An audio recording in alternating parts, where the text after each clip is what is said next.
Again, lots of talk about the recession. The yield curve has inverted. If you're not sure what that is, look it up. But over the last 50 years, when the yield curve inverts, it's one of the most consistent recession indicators. That, coupled with the stock market dropping 800 points in August and bouncing up and down since, has caused a lot of talk about a recession being closer than we thought. So what does this mean for the U.S. housing market?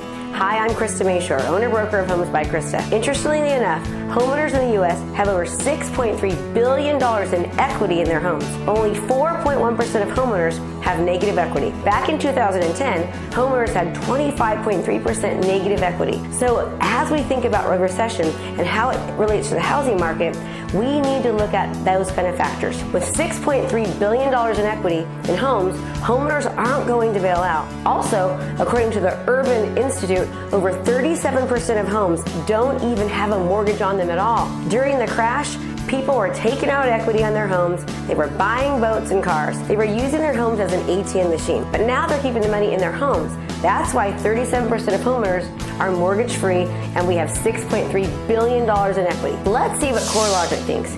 They break down their anticipated increase in appreciation. If you look at this graph, all the states, with the exception of Texas, are seeing an increase in appreciation. According to the Home Price Expectation Survey, all of those analysts are also saying that we're going to see appreciation between the next 2 and 4 years, depending on how each one of the organizations actually makes their predictions. The reason I felt super important to talk about this is because with all the hype of a recession, we need to truly know what that means about the housing market and not let our fear of what happened in the last recession control our thoughts and emotions about what we should or shouldn't be doing regarding housing. As Ollie Wolf, the director of economic research, says, as people having PTSD from the last time, they're still afraid of buying at the wrong time.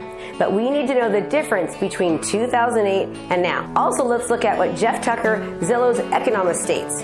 The housing crash during the Great Recession left a lasting impression. But as we look ahead to the next recession, it's important to recognize how unusual the conditions were that caused the last one, and what's different about the housing market today. Rather than an abundance of homes, we have a shortage of new home supply. Rather than risky homeowners taking on adjustable rate mortgages, we have buyers with sterling credit scores taking out predictable 30-year fixed rate mortgages. The housing market is simply much less risky than it was 15 years ago. So the bottom line, everyone, is that we are in a totally different time, and many of the economic indicators, as well as how easy it was to get a loan and the types of loans that were actually available back on the last crash, are totally different.